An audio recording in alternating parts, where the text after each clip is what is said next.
गांधी जी बनिया के जिस उपजाति से ताल्लुक रखते थे वे मोट बनिया कहलाती थी। उनके कुल देवता राम थे। पोरबंदर में एक राम मंदिर था जिसकी स्थापना उनके परिवार के सदस्यों ने की थी। यह इलाका वैष्णव परंपरा में पूरी तरह डूबा था।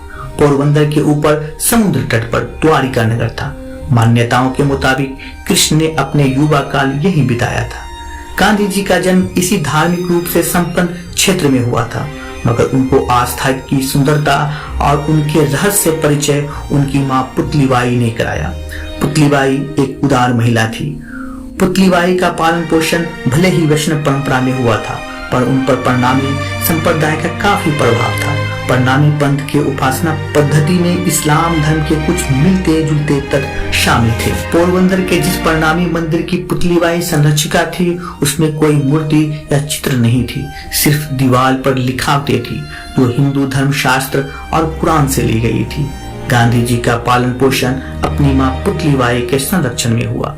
गांधी जी एक हिंदू के रूप में पैदा हुए और पले बढ़े और आजीवन उन्होंने इसी सांप्रदायिक पहचान को दृढ़ता से स्वीकार किया। लेकिन यह भी सच है कि न उससे पहले और न उसके बाद किसी हिंदू ने इब्राहिमी धर्म यानी ईसाई, इस्लाम और यहूदी के साथ इतना नजदीकी संबंध रखा। उनके मित्र पोलक लिखते हैं, उनके लिए धर्म का अर्थ है सभी को गले लगाने की, सहिष्णुता की, और इसका पहला गुण है उदारता। जन्म से हिंदू होते हुए भी वे सभी धर्म के लोगों को अपना आध्यात्मिक भाई बंधु मानते थे।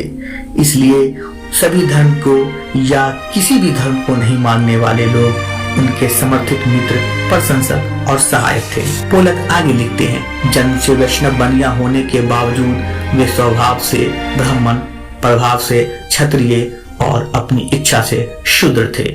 आज उनकी जयंती पर उनको नमन।